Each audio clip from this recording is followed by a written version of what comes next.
Hello, everyone. Welcome. I am Echo. I am a caster and coach in the Game Changer scene. I work a bit in other FPSs as well. My pronouns are they, them, and I'm non-binary. I'm going to be moderating this panel today on gender expression and identity. Very excited. We've got two amazing guests with me. So, Jeff, do you want to introduce yourself? Yeah, thanks very much. I'm Jeff Simpkins. I am the Chief Operating Officer of Resolve Esports, which is a UK-based esports team, mainly operating in Rocket League currently. Mm-hmm. And talking about Rocket League. I'm Crimson, or Bella Selwood, and I actually played for Jeff last season. I am a Commonwealth Esports gold medalist, which is probably the best thing I've done. Flexing, we love it. But yeah, so we're going to be here to talk to everyone about gender identity, expression, what that means to us, and what that can mean to, whether it's organizations, teams, or individuals. And we're going to kind of go through some little topics. First off, we're just going to talk about what is gender identity and expression. I think a lot of us, whether we are cis, trans, non-binary, there's a lot of people who express their gender very differently. And as myself as a non-binary person, I often express my gender in a lot of different ways, depending on where I am, depending on the situation that I'm in. So whether I'm casting or coaching, it might be different in my professional job, as a security consultant. All of those times you can express things a little bit differently, as you do with expressing yourself generally. Crimson, for yourself, what do you kind of think about gender identity and expression? It was a huge part of my life when I was sort of transitioning and sort of coming to terms with what I was going to do and who I was. But honestly, it just felt really natural. Seriously, it was all about being happy and making sure that I was in the right place mentally, and it's sort of where it's led me. It wasn't sort of like, I really looked into this and I really specifically focused on this. It was all very natural, and it just came. And the only thing that seriously you have to focus on is how other people sort of interact with you, and how they can view you negatively, literally just for who you are, which is really, really horrible. Yeah. But it happens all the time. Mm-hmm. And then kind of talking about how people interact with you and view, your gender expression, your identity. Jeff, obviously you two have worked together. When you're kind of creating these safe spaces like you've got at Resolve, why do you think it's so important to bring up these discussions about making it safe, making people feel comfortable to talk about their gender, talk about their identity and how they express themselves? Yeah, I think, obviously we worked very closely with Crimson last season and the rest of the team. And I think if, completely selfishly, if nothing else, we have to make safe spaces for the people that are directly, at the organisation. Mm-hmm. Otherwise, how can we expect them to do their job, right? We can't expect people to perform and to play at the best of their ability, or just to generally be happy in everyday life, right? One of the things we always say at Resolve is we want people to come in and leave as better versions of themselves, not just necessarily better Rocket League players or whatever. Mm-hmm. So I think in order for us to do that, we have to make sure that everybody's comfortable, right? And that's both internally and in our wider community. Mm-hmm. So obviously internally, we maybe only speak to one another, to the teams, the staff, but we are part of a bigger community that we bring in that are fans and people that engage with us, etc. And we have to make sure that that is the same environment, right? So that they are supported by that community, and people are supported for who they are and can be who they are, right? So yeah, and at the end of the day, like you said, being inclusive, being able to have that inclusive and safe space can actually make your players perform better because they feel comfortable. I don't know if you've ever felt that, Crimson. Yeah, definitely. Comfortability as a player is a huge thing. It's why when people go to sort of different events, on stage, different computers, everything's very alien, very different, and you'll never play as well as you will when you're at home, at your setup that you've been and for years and years. So having that comfortability and that safe space is really, honestly, crucial to performing.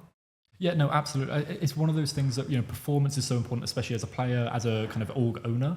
But having that inclusive space as well allows people at home, watching you to feel.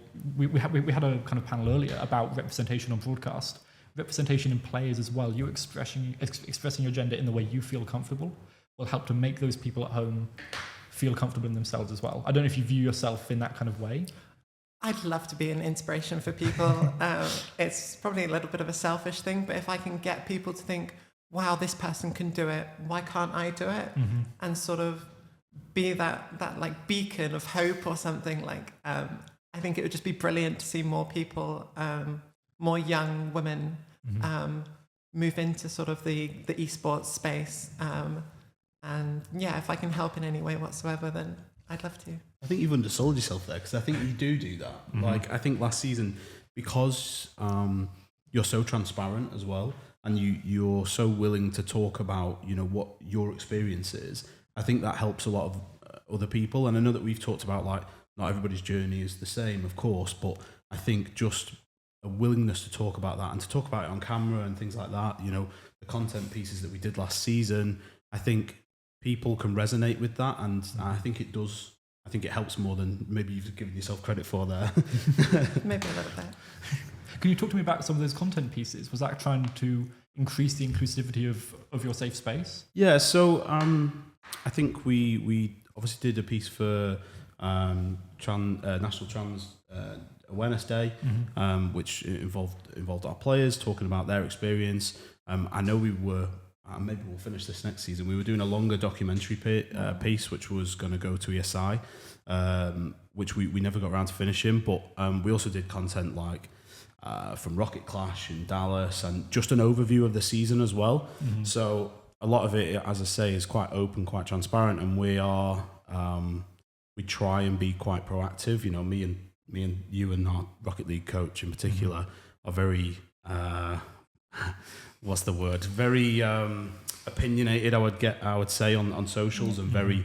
I think we're very quick to come to the defence of of whoever, and I think that is probably one of the reasons why people, I think, feel more comfortable in the community, because they know that we won't accept that. So I think that helps. Yeah, no, absolutely. I think it's so important. And when, like, for myself at the very least, I don't know if you felt the same, Crimson, is exploring my gender and working out. You said it came quite comfortable to you. For me, it took a long time to become comfortable with who I was. And I was not sure, am I trans? Am I non-binary? Where do I really sit? And having those kind of safe spaces that you're creating at Resolve, that there are many out there. It feels so important to find that place to help to explore yourself and meet other people, have representation on broadcast, as players, as org owners, all these kinds of things. Having that safe space to actually be able to really explore and experience yourself, right, for the first time, feels so important. And so I don't know if you can talk a little bit about that journey for yourself. Yeah, definitely. I mean, when we joined Resolve, we sort of knew who Jeff was. We knew who Ewan was, or Tapol. And they are very opinionated personalities, but it's honestly a good thing to have them backing you and supporting you, especially in the esports scene as a whole. Jeff, obviously, you played Siege, and you owned an organisation before Resolve as well. Yeah.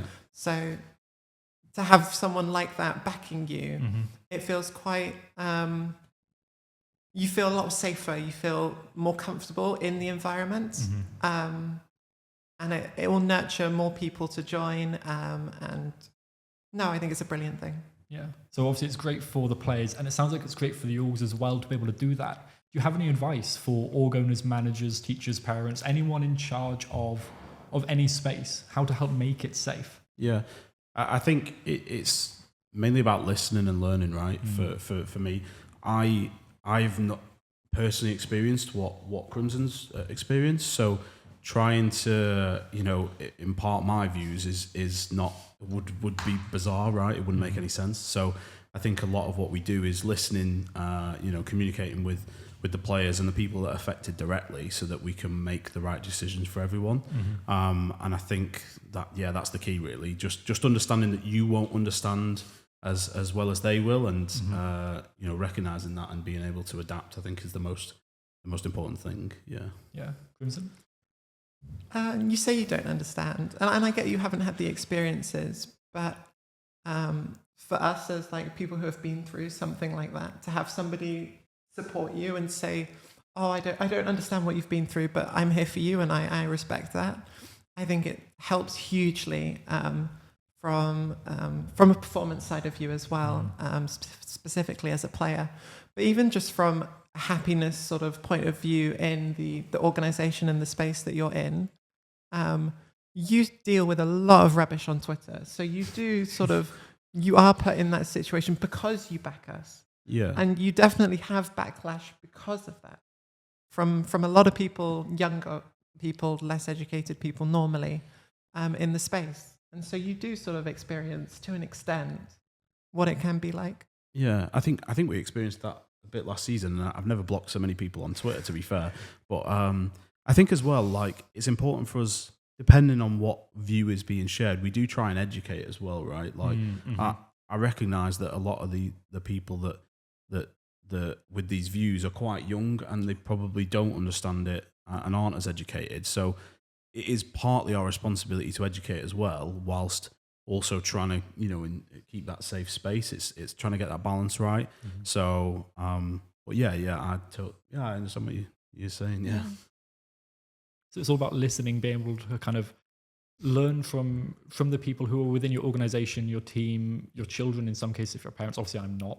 But if you are a parent, listening and kind of using that to help create that safe space, and then through that, you may not know what it feels like to experience some of these issues, some of these difficulties at the end of the day, that a lot of people who are LGBTQ plus want to express their gender identity in maybe a slightly different way. But like Crimson said, you probably, so as someone who's probably listened a lot, you do get to grips with what it can feel like, and like I said, listening and then implementing that. Do you find the implementation stage of that is trickier than the listening, or? I don't know, actually. I think we do everything with in conjunction with the players, right? We don't just go off and go and create something and do it and then never, I think anything we do kind of has a feedback stage first. So if we got it horribly wrong, like we would get that feedback before it went, public or whatever. So I think that's a good point as well. Like, we don't get it always right. We're 100%. Like, I remember one of the first interviews that I did with Crimson, I said, I'm going to apologise now in case I say something that I don't mean to be like, to be in the wrong way. And please just correct me. Like, I don't mean to be offensive. I'm just trying to, because we were talking about Crimson's journey, right? And I don't want to, I'm hyper aware, and I've said this to you guys, that I am a straight white man that, not quite middle-aged yet, but, and my experience is very different, and I don't want to say the wrong things by accident. And I think, Crimson's great in that, if we phrase things in the wrong way, or she's more than happy to like correct us and and work with us. And I think that's really important. It's a two-way street, right? So I think that's really important. Yeah, I really don't feel like there's any point in sort of having a go at someone who's trying to help but gets something's wrong. I think people's intentions are a huge part of it. And when you're in that position and someone says something or does something that you don't like, there's no point in saying, oh, that was horrible from you, blah, blah, blah. People who don't understand, it's much better to sort of, this was wrong because of this. Instead, I'd rather you did this. And being able to look at it from like a level-headed perspective really helps. And honestly, in someone in my position, all that you care about is sort of that, having that support. Even if someone gets it wrong, it doesn't matter at all, because they actually support you and their intentions are pure. So no matter what they sort of say or how it comes across, it doesn't really like hurt, because that's not what they mean, sort of thing. Yeah, creating that safe space allows yourself to feel comfortable even if those mistakes are made, right? And so as someone that, I am non-binary, but I might express my gender in slightly different ways to a lot of other non-binary people. And I don't, I still dress relatively masculine. Some might say, if, we're looking at my shirts, we're looking at jeans, boots, that kind of thing, it looks a little bit more masculine if we're going by, the typical clothing standards that exist out there. For myself as well, I've had a lot of that difficulty. People sometimes just don't know the right terms, phrases, and that education piece can be so important to really bring in. And going into kind of back into the expression of gender rather than at the org level. Crimson, if you don't feel like you're comfortable to answer this, that's okay. But have you ever felt gender dysphoria? Do you mind talking us kind of through what that feels like in your gender identity? Yeah, definitely. I think it's a a huge part of who I guess the journey is sort of the whole thing. But I feel like I'm through the worst of it at this point, and that I'm a lot happier with who I am generally.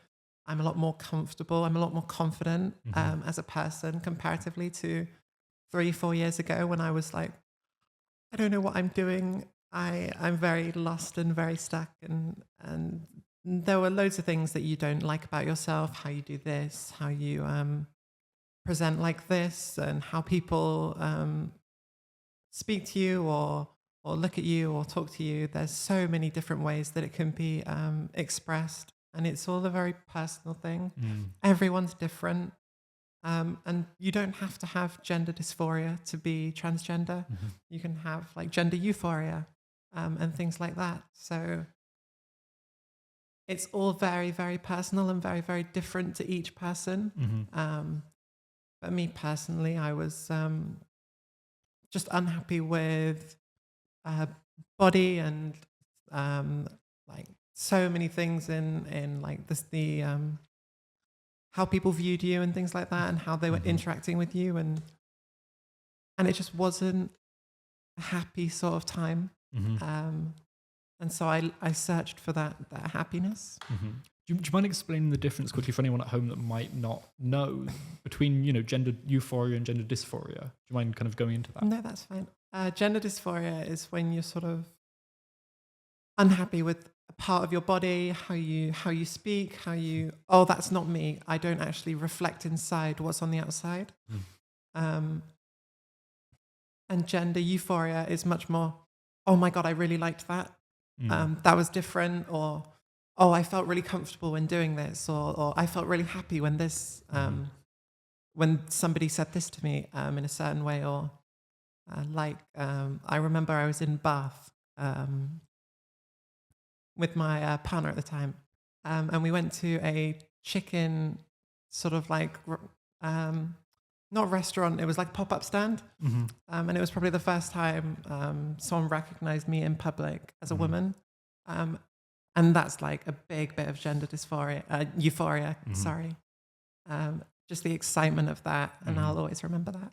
Yeah, like those moments of, oh wait, this is me, right? Like the feeling of, okay, I'm looking in the mirror and actually I can see me. And I think a lot of people, whether it's, you know, gender dysphoria or kind of, you know, body dysmorphia, that kind of thing, can look in the mirror and find someone that isn't themselves. And I think that's where a lot of this dysphoria comes in for a lot of, you know, trans and non-binary people, especially around that gender dysphoria. But Jeff, as someone that's, you know, you've managed teams that have, you know, trans people on them, how have you helped support them? And do you think there's anything, you know, people can do to help support people go through, you know, dysphoria? It sucks, to put it bluntly, Crimson, and it can make you feel awful. How have you helped support people through those difficult moments? Yeah, I think it's interesting because I think trying to get into the mindset where you know I can't imagine what it feels like to look in the mirror and go that isn't me, right? So trying to understand that, I think is half the battle, and perhaps, you know, why people are so opinionated on Twitter and wherever else, because they can't get into that mindset. They can't put themselves in other people's shoes, which is half the battle. I think for us, as I said previously, like I think we just listen and learn, but you know, we also have things like we've got AJ, who's like our head of performance, who does one-to-ones with our players and stuff, and more than anything, he's kind of just a soundboard, I guess, for people to talk to and, you know, say what they're going through and stuff. And then we discuss, like, you know, providing the players are happy for it to be discussed, like how we can help them, or, you know, what the specific issues are. So, and if they're not, then AJ keeps it, you know, within his little bubble between him and the player. So, yeah, I think it's there isn't a one size fits all kind of caveat for it. I think it's just about just to that individual person's needs and what they need at that time. It's one of the most tricky things, I think, like you said, to kind of help to try and explain and make other people understand how it feels. And like I've tried to explain it to friends, to family, you know, how it feels to feel like maybe not I'm in the wrong body, but this isn't my body as such. Yeah. And the aspects of me just doesn't feel right. And, you know, like I said, a lot of people can have that body dysmorphia that I think is the closest thing to that kind of gender dysphoria. But for me, the most important thing about gender identity and expression is that euphoria, right? That moment of this is me, this is how I feel safe. And I think that's what. So I watched the Commonwealth Games last year, and obviously saw you on stage, and that was a moment of like, this is incredible, right? And having that kind of like representation, as we talked about before, is so important to help other people explore their own identity. And I guess to go back into yourself, if you don't mind, again, did you spend some time kind of exploring what felt like you? Did you make mistakes in it? Yeah, you make so many mistakes. It's a learning process. I was very fortunate to have a few friends who would sort of help me understand what was making me happy, what was maybe not making me happy. And they were like exploring different options like, oh, would you want to do this? Would you want to wear this? Would you want to look like this? How would you want to sort of appear? Because there's lots of different, so many things you can wear to sort of show off how you feel. And that's a huge part of it. And I've only feel like recently it's gotten a lot easier because that confidence has come in.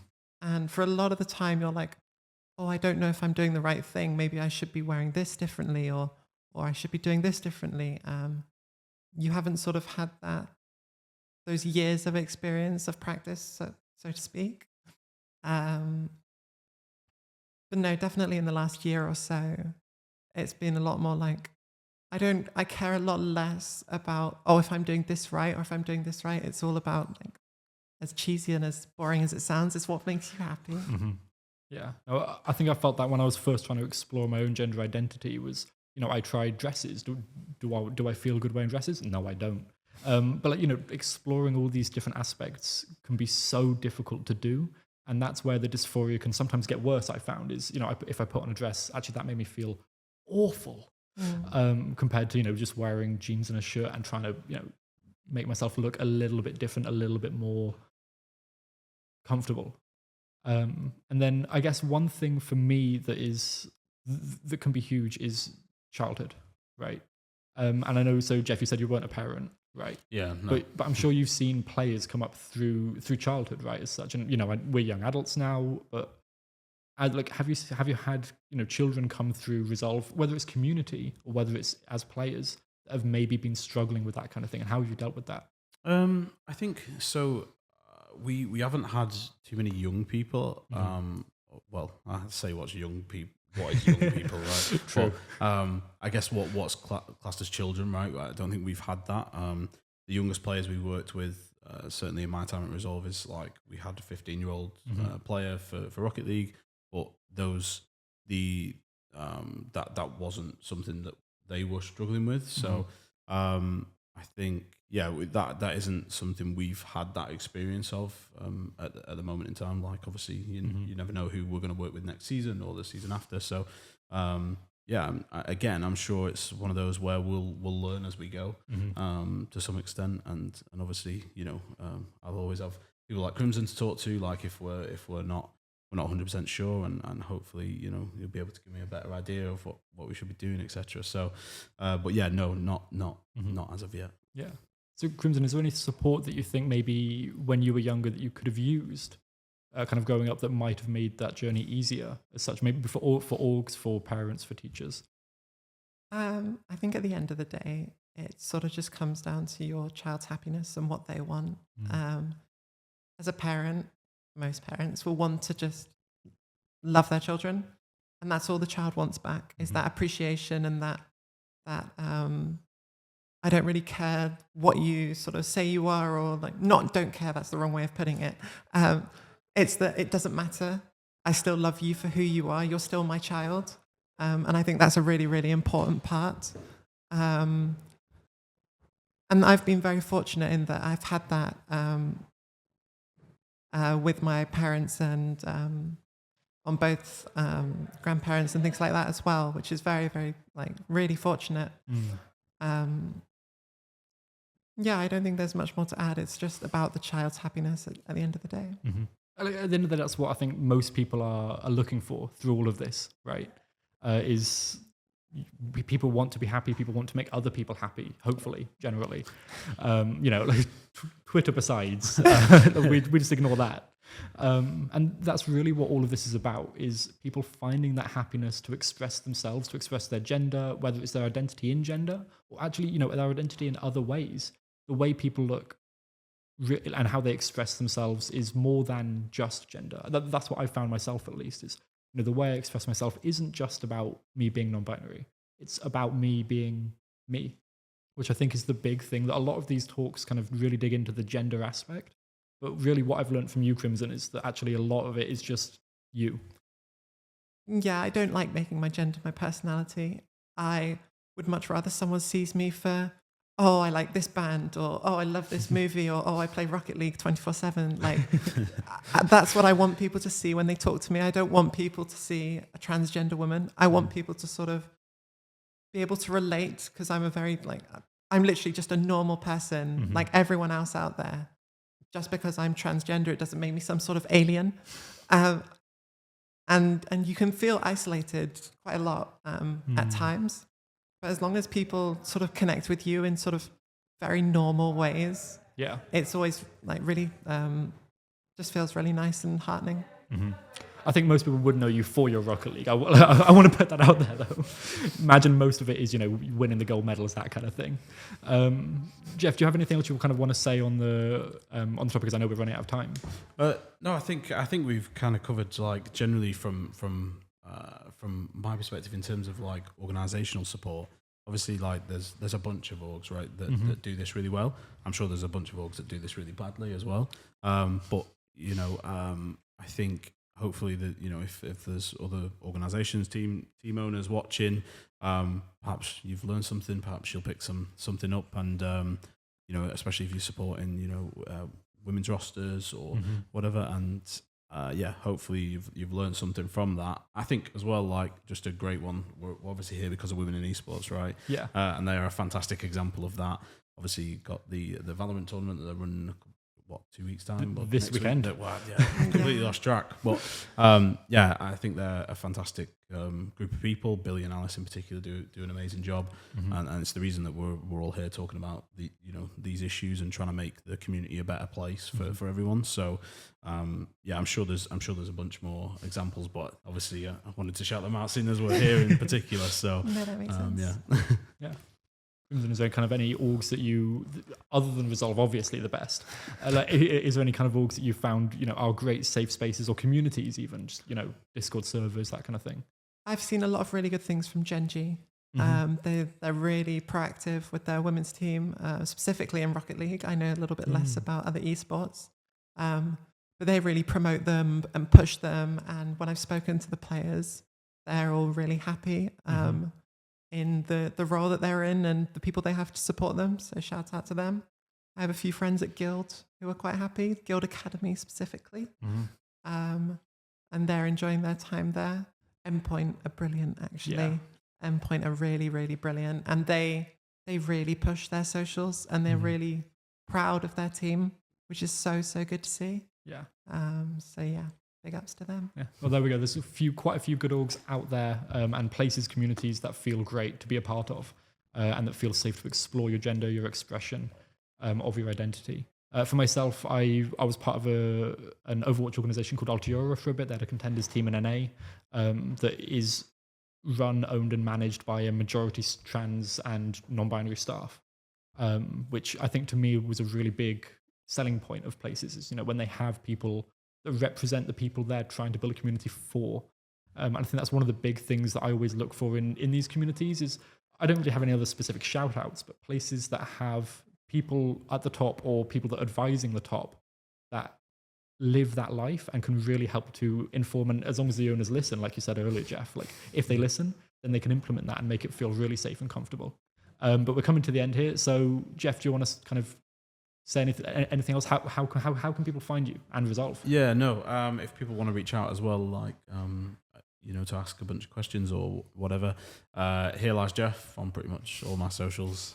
Although Twitter's really the only thing I use, but or Resolve is RSVGG on Twitter, or Resolve. You'll find us, Resolve Esports. Reach out. More than happy to answer questions and help if we can. And I'm sure for Crimson it's exactly the same. Yeah, I'm more than happy to talk to anybody about things that they're thinking about, their journey that they want to go on, or seriously anything regarding gender or trying to get into the esports scene as a whole. You can find me at Crimson RLL on Twitter, and that's probably the main thing that I use. And for myself, I'm EchoCasts, so EKOCASTS, on absolutely everything except for LinkedIn. But who uses LinkedIn anymore? I know we're on LinkedIn.